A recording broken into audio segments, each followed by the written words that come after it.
قومی سلامتی کمیٹی کا اجلاس ملک بھر کے تعلیمی ادارے 5 اپریل تک بند کرنے کا فیصلہ تمام سرکاری اور نجی ادارے اور مدارس میں شامل 23 مارچ کو ہونے والی مسلح افواج کی پریڈ منسوخ وزارت صحت کی ہیلتھ ایمرجنسی نافذ کرنے کی سفارش وزیر اعظم کی زیر صدارت اجلاس میں army chief air chief naval chief کی شرکت وزیر خارجہ وزیر داخلہ وزیر دفاع اور دیگر حکام بھی شریک ہوئے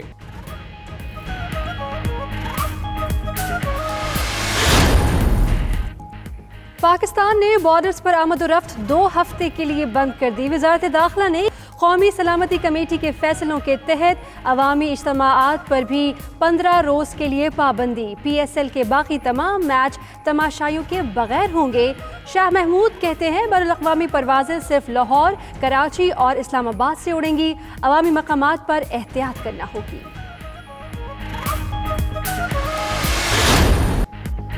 ایل کا فائنل 22 کی بجائے 18 مارچ کو کرانے کا فیصلہ۔ پلے آف میچز سیمی فائنل اور فائنل میں تبدیل۔ لاہور میں دونوں سیمی فائنل 17 مارچ اور فائنل 18 مارچ کو کھیلا جائے گا۔ پہلے سیمی فائنل میں پوائنٹس ٹیبل پر سرفہرست ٹیم کا چوتھے نمبر والی ٹیم سے مقابلہ ہوگا۔ دوسرا سیمی فائنل دوسری اور تیسری پوزیشنز پر موجود ٹیموں کے درمیان کھیلا جائے گا۔ پاکستان سے واپس جانے لگے غیر ملکی کرکٹرز۔ پی ایس ایل میں شریک بریتھ ویٹ، روسو اور دیگر کھلاڑیوں کی اپنے اپنے ملکوں کی واپسی۔ لیونسٹون، Dawson, heals, Gregory, Benton, Venice بھی شامل۔ ادھر پاکستان کرکٹ بورڈ کے ترجمان کا کہنا ہے کہ اگر کوئی کھلاڑی نہیں کھیلنا چاہتا تو اسے جانے کی اجازت ہے۔ ادھر بنگلہ دیش کرکٹ بورڈ نے بھی دورہ پاکستان سے معذرت کر لی۔ کفتان میں قرنطینہ میں 14 روز گزرنے والے 1828 افراد کلیئرنس کے بعد گھروں کو روانہ۔ 55 بسوں پر مشتمل قافلے میں 414 افراد کا تعلق بلوچستان، دیگر کا ملک کے مختلف علاقوں سے ہے۔ ترجمان بلوچستان حکومت لیاقت شاہوانی کے مطابق صوبائی حکومتوں کو زائرین کی فہرست سے تفصیلات فراہم کر دی۔ حکومت کے ناکافی اقدامات پر اپوزیشن کے تحفظات۔ شفقت محمود نے کہا بارڈر اور ایئرپورٹس پر سکریننگ کی جا رہی ہے۔ خواجہ آصف کا اسپیکر کو خط، مشترکہ اجلاس بلانے کا مطالبہ۔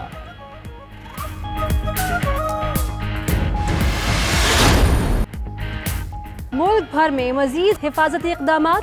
تعلیمی اداروں کی بندش کے ساتھ ساتھ امتحانات اور دیگر نصابی اور غیر نصابی سرگرمیاں بھی ملتوی۔ کراچی اور الحمرہ آرٹس کونسل کی تقریبات منسوخ۔ ادھر سندھ اسمبلی کے اجلاس میں ارکان کی ماسک پہن کر شرکت۔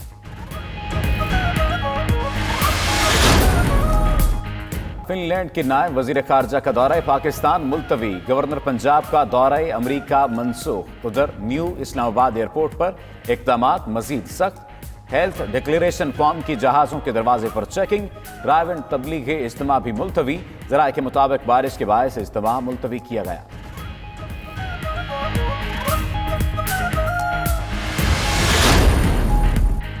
72 گھنٹے کی لائن کے بعد سعودی عرب واپس جانے والوں کو پریشانی۔ ہزاروں مسافر ٹکٹ کنفرم کرانے کے لیے پریشان ہونے لگے۔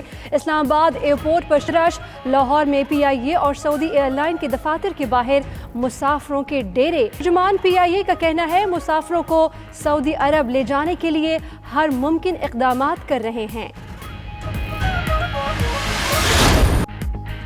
پاکستان سٹاک ایکسچینج میں 1682 پوائنٹس کی گراوٹ کے بعد ریکوری۔ 100 انڈیکس 34,266 کی سطح پر آنے پر ٹریڈنگ روکنا پڑی۔ ٹریڈنگ کی دوبارہ بحالی پر انڈیکس میں بہتری۔ کاروبار کے اختتام پر انڈیکس 104 پوائنٹس اضافے سے 36,060 پوائنٹس پر بند ہوا۔ دیگر کئی ملکوں کے سٹاک مارکیٹس بھی گر گئیں۔ Army chief general Qamar Javed Bajwa کی زیر صدارت پروموشن بورڈ کا اجلاس۔ 36 بریگیڈیئرز کی میجر جنرل کے عہدے پر ترقی کی منظوری دے دی گئی۔ ترقی پانے والوں میں آرمی میڈیکل کور کے 11 افسران بھی شامل۔ بریگیڈیئر شاہد منظور، بریگیڈیئر ارشاد محمود، بریگیڈیئر عاطف منشا، بریگیڈیئر افتخار حسن، بریگیڈیئر عبیرہ چودھری اور دیگر افسران کو بھی میجر جنرل بنا دیا گیا۔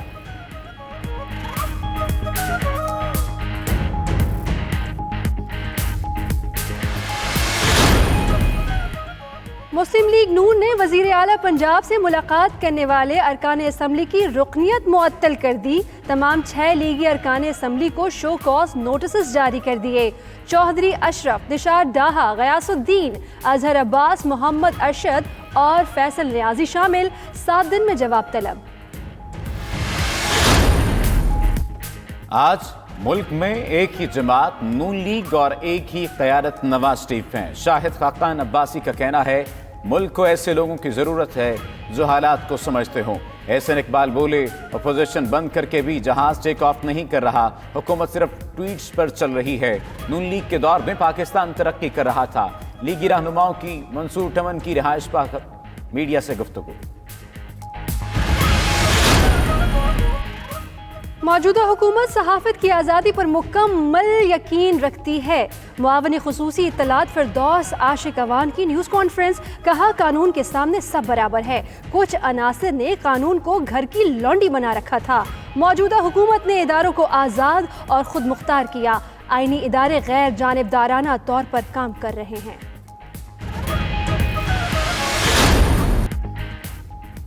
فارمولا 1 ریس، رگبی، باسکٹ بال، گولف سمیت کئی عالمی مقابلے منسوخ. انگلینڈ اور سری لنکا کی ٹیسٹ سیریز کینسل.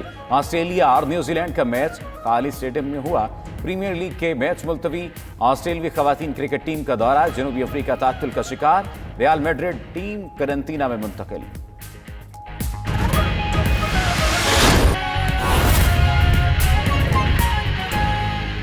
کی سہولت کاری کے لیے اٹھائے گئے اقدامات پہ کیبنٹ کو تفصیل سے آگاہ کیا. اس کے علاوہ ایک نہایت اہم ایشو جو مختلف منسٹریز میں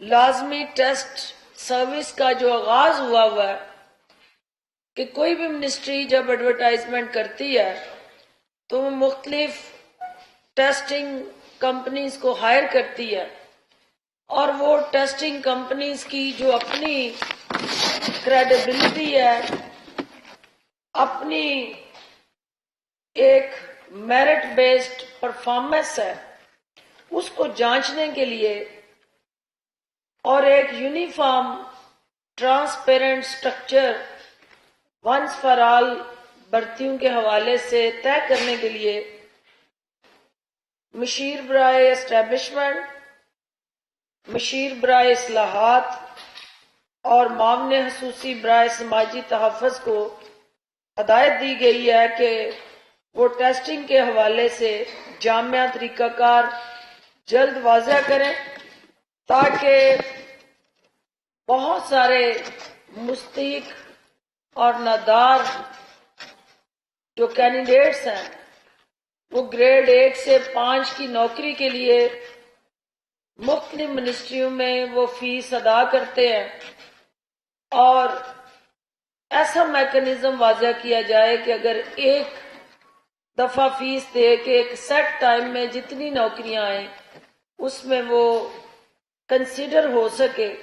تو ایک latest technology based mechanism cabinet کے سامنے لائیں تاکہ منسٹریز کے اندر ان ٹیسٹنگ جو ہماری کمپنیز ہیں ان کو بھی ہم ایک پرفارمنس انڈیکس طے کر کے دیں اور ان پرفارمنس ایویلویشن انالیسس اور میرٹ بیسڈ بھرتیاں جو ہیں اس عمل کو یقینی بنایا جا سکے. کیبنٹ نے چیئرمین سرمایہ کاری بورڈ زبیر گیلانی صاحب کا استعفیٰ منظور کیا جو انہوں نے ذاتی وجوہات کی بنیاد پہ دیا. کیبنٹ کے سامنے آج چینی اور آٹے کے متعلق جو رپورٹ باضابطہ طور پہ پیش ہونی ہے اس پہ اب تک کی پیش رفت کا جائزہ لیا گیا. کیبنٹ کو بتایا گیا کہ آٹے سے متعلق جو انکوائری کمیٹی نے اب تک کام کیا اور فیکٹس فائنڈنگ کی اس کی ڈیٹیلز ایک ہفتے بعد جو ہے وہ موصول ہو جائے گی۔ سیکرٹری داخلہ نے کیبنٹ کو چینی کے حوالے سے جو کمیٹی کام کر رہی ہے اس کی اب تک کی پیش رفت سے آگاہ کیا، اور ڈی جی ایف آئی اے نے خصوصی طور پہ